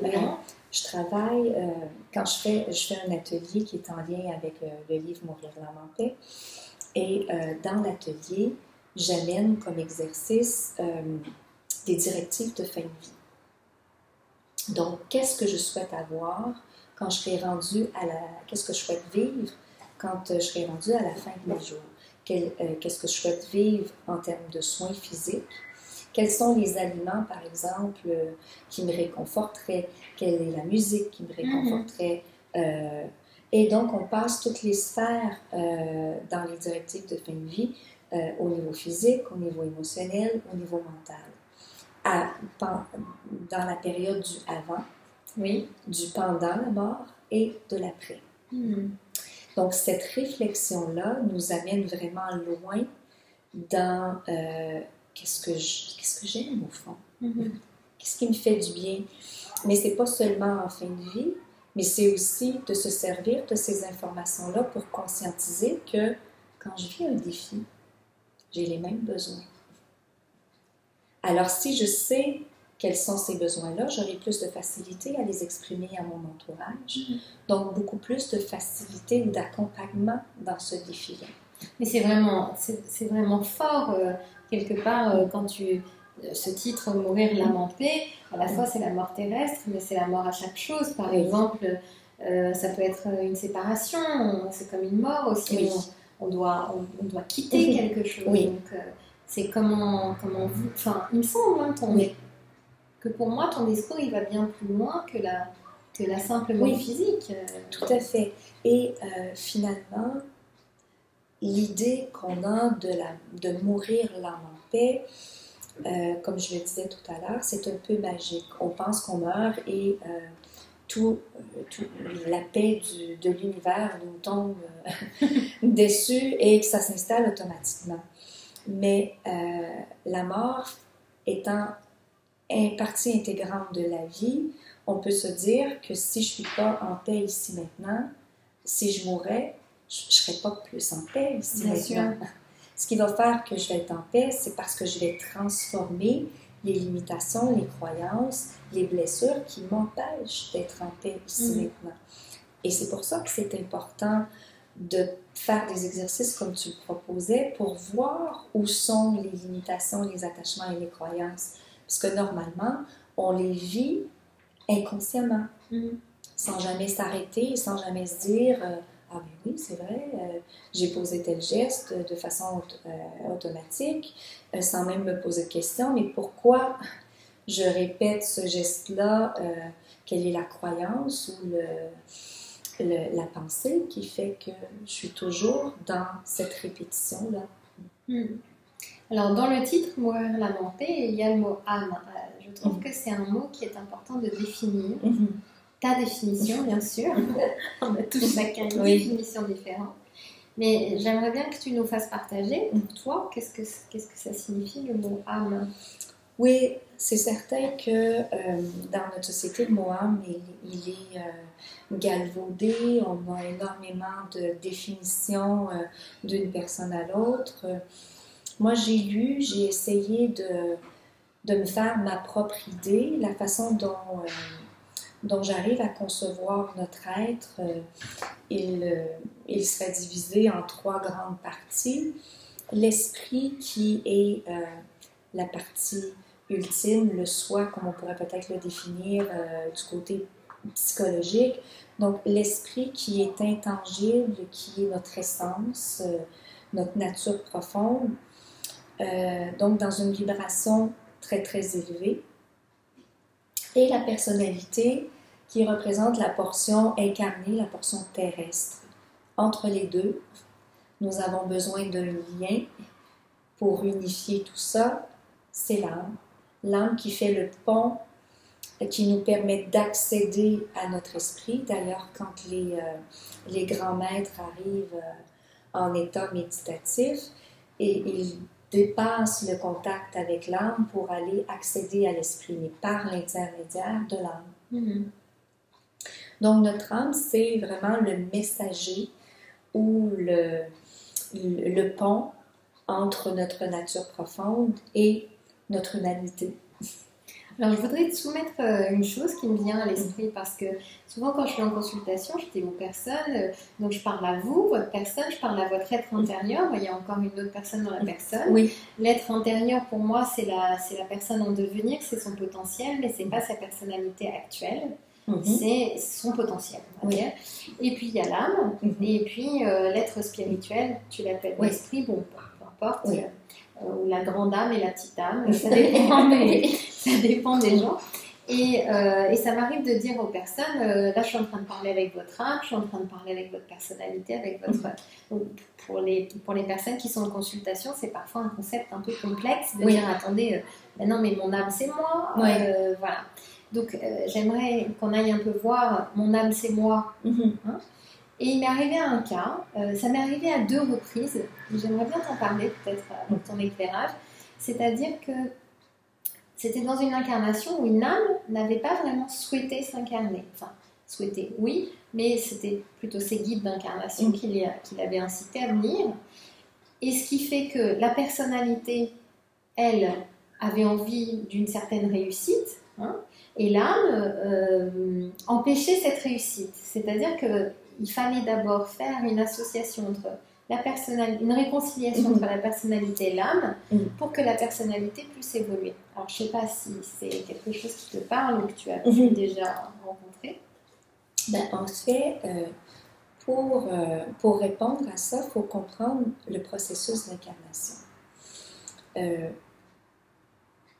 Je vais prendre une analogie pour arriver à comprendre le processus d'incarnation. Moi, je vois ça exactement comme quand on a des travaux de rénovation à faire chez soi. On est assis dans notre salon et là, on visualise qu'on voudrait faire tomber le mur qui sépare le salon de la salle à dîner, ça sera plus lumineux. Et donc, on voit déjà le potentiel que la rénovation va apporter à l'endroit. On est dans la joie, dans la création, dans l'idée que ce mur-là va, une fois enlevé, apportera plus de lumière. Alors, on entreprend les travaux de rénovation et on se dit, bon, une journée faire tomber le mur, une journée repeindre, le ménage, 3 jours, c'est terminé, la vie est belle et on aura un endroit plus lumineux. Alors, On met tout ça en branle et là, on s'aperçoit que déjà, juste courir les matériaux, etc., bon, ça prend plus d'une journée. Et là, finalement, on se rend compte que c'est pas 3 jours, mais peut-être 3 mois de travaux qu'on aura, j'exagère, là, mais bon. Et une fois dans les travaux, on perd de vue la beauté, la lumière, l'image qu'on a eue au départ pour voir les petits soucis, les embûches, les inconvénients qu'on a en cours de route. Et là vient un moment où on se dit, mais dans quoi je me suis embarquée? J'aurais mieux fait de rester confortablement assis sur mon sofa et de continuer de zapper la télé. J'étais confortable et j'avais pas de soucis. Pourquoi j'ai entrepris ça? Eh bien, je fais exactement le même parallèle avec l'incarnation.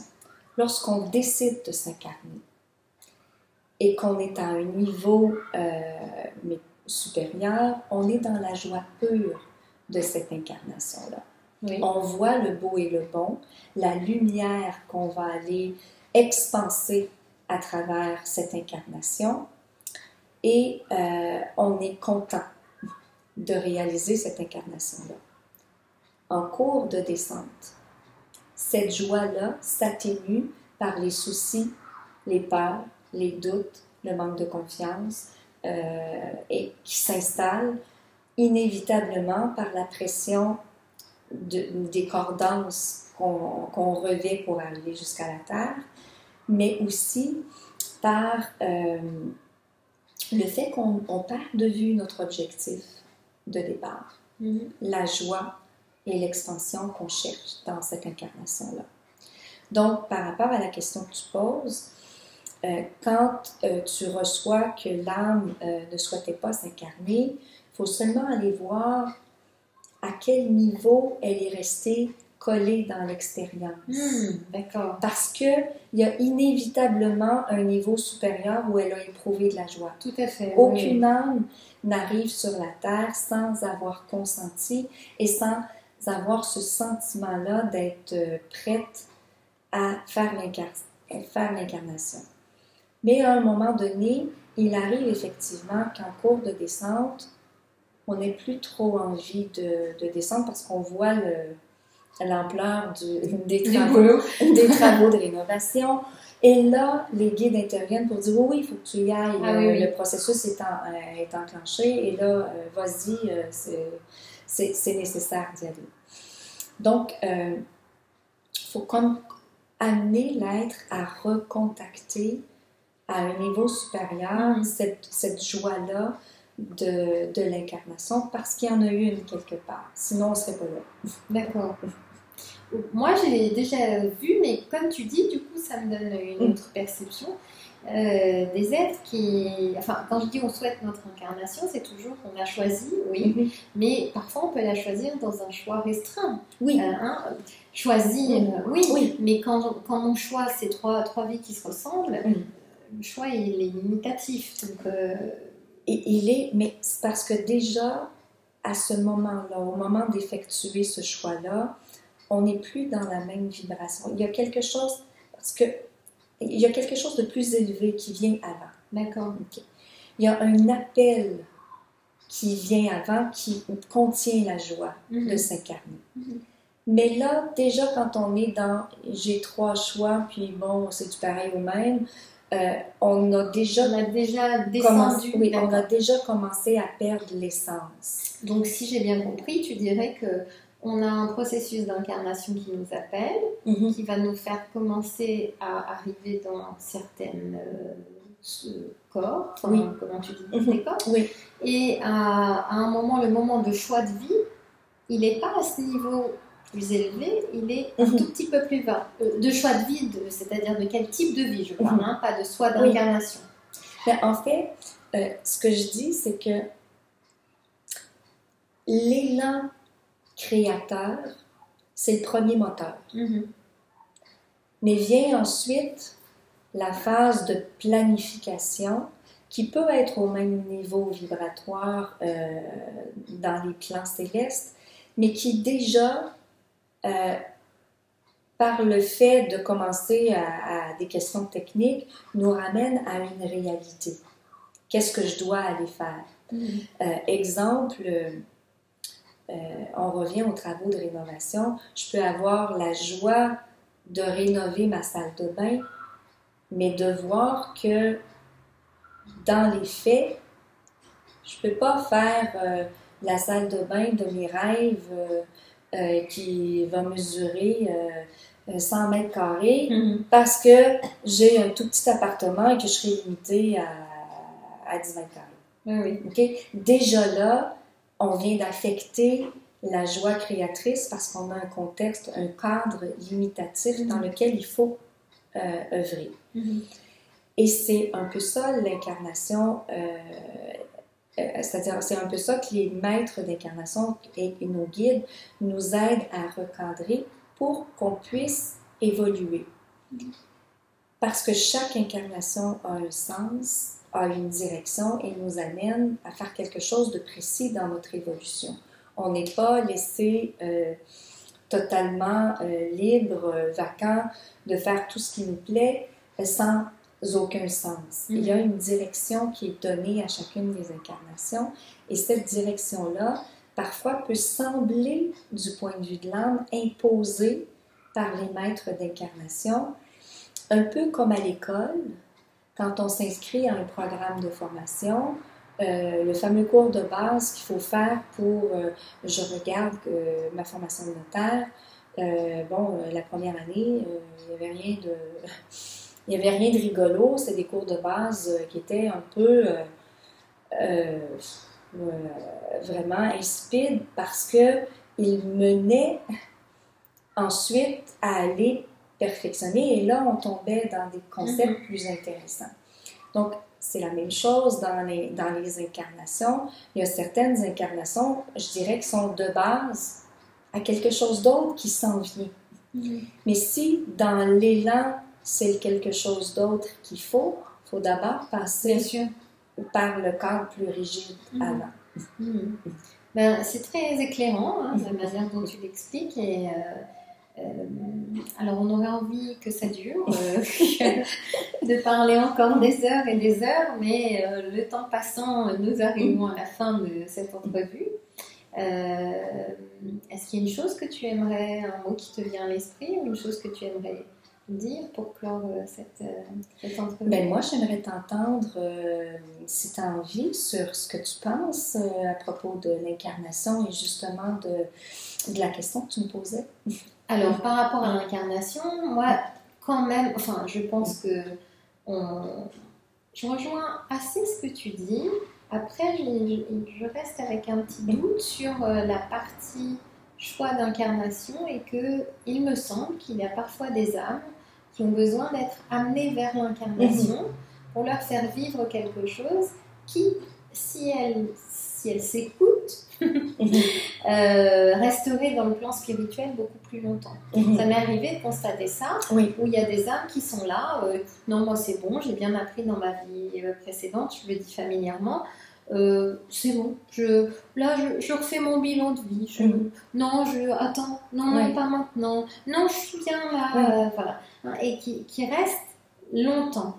Et j'ai constaté que dans ce cas, des guides ou des maîtres d'incarnation, comme tu peux dire, vont venir pour convaincre, si on peut dire, ou même insister, très clairement, de dire que non, maintenant, il faut y aller. Il y a effectivement des situations où quand il faut y aller, il faut y aller. C'est ça, donc là, c'est à la fois... alors, peut-être je te rejoindrai en disant que c'est le besoin de l'âme sans qu'elle en ait la conscience. Enfin, j'utilise des mots incarnés. Mais c'est tout à fait juste. C'est exactement comme un parent face à son enfant vient le temps ou de dire c'est le temps maintenant de quitter ta période de jeu pour aller dormir. Parce que demain... Oui, puis il a envie de jouer. Voilà. Donc, oui, vient un temps, mais au moment où les choses se produisent, il y a effectivement aussi les maîtres d'incarnation sentent que la volonté de l'âme, elle est là. Et c'est le bien de l'âme qui est vu. Mais aussi, ce qu'il ne faut pas oublier, c'est qu'il y a des contextes énergétiques qui se produisent sur la Terre qui sont propices à... Qui vont appeler l'âme quelque part. Oui, c'est ça. À un certain moment donné, c'est le temps d'y aller pour aller chercher un maximum d'outils. Donc, on peut pousser en bas du lit pour dire bon, c'est le temps, le train passe, il faut que tu y ailles maintenant. Même si tu n'es pas tout à fait prêt, c'est le temps que tu y ailles maintenant. Mais derrière tout ça, je continue de dire que l'âme qui ne serait mais vraiment pas en accord, vraiment pas prête, n'ira pas. C'est-à-dire que elle peut même aller jusqu'à entreprendre une incarnation, commencer la descente parce qu'on l'a poussée un peu en bas du lit, et si elle se sent pas prête, elle va rebrousser chemin en cours de route. Oui, ça j'ai rencontré aussi, ou même des incarnations qui sont très courtes, parce que finalement c'est pas possible, pour cette raison, et puis pour d'autres raisons, simplement une âme doit vivre une innocence et puis s'arrêter là. Oui. Alors, du coup, bon, tu vois, ça donne encore envie de continuer. Allez, une dernière question. Ce sera ma dernière. Restons solides. Ce sera ma dernière. En fait, souvent, on me pose cette question, mais alors, à quoi bon? Quel est le sens de la vie? Qu'est-ce qu'on dit? À quoi bon se lever chaque jour? À quoi? Quel est le sens de la vie? Est-ce que tu pourrais nous donner ta vision? Oui. C'est ma vision aujourd'hui, on est le 12 octobre aujourd'hui, c'est ça? Oui, c'est ça. Oui. 12 octobre 2015, donc une vision en évolution, on en convient, et non pas une réponse avec la vérité avec un grand V, parce que c'est une vaste question. Mais pour moi, le sens de la vie, il est d'apprendre à se connaître, à découvrir qui on est en conscience, qu'est-ce qu'on porte comme force, comme lumière, et ce, dans la paix, la joie, l'amour et l'harmonie. Toutes les expériences de vie qui nous sont présentées, même les plus difficiles, sont orientées vers qu'est-ce que tu apprends sur toi, qu'est-ce que tu découvres à travers cette expérience-là, comme force, comme potentialité et même comme zone d'ombre, comme croyance. Et plus on apprend à s'observer, plus on se libère de ce qui nous crée des limitations, de ce qui nous éloigne de notre essence, et plus on devient, on est amené à faire des choix conscients. Donc le sens de la vie, c'est de délaisser, à mon avis, l'inconscience dans laquelle on vit de façon générale pour devenir conscient. D'apprendre à délaisser la survie, parce que pour moi, tant qu'on est en inconscience, on est en survie, pour apprendre à vivre pleinement chaque moment dans la paix, l'amour, la joie. Merci pour cette réponse, Sylvie, et puis merci pour cette entrevue. Tu seras encore là jusqu'à fin novembre, c'est ça, pour des conférences dans toute la France. Dans toute la France. Je serai aussi une semaine en Suisse en novembre, mais principalement en France. On pourrait dire que tu viens chaque année à peu près à cette période, en automne? Oui, en automne, je viens chaque année, et j'aimerais aussi venir au printemps. Ben oui, découvrir le printemps. Écoute, tu seras la bienvenue, et pourquoi pas organiser une conférence ensemble, ça me plairait beaucoup. Ça me plairait beaucoup aussi. Et puis aussi de refaire une interview, parce que, écoute, ça fait bientôt 1h45 qu'on est ensemble, et je me dis, mince, on n'a rien dit, on a encore plein de choses à dire. Donc, merci à tous pour votre écoute. Et merci Sylvie. Et merci à toi aussi, Sorine, et j'aurai grand plaisir à te revoir. Super.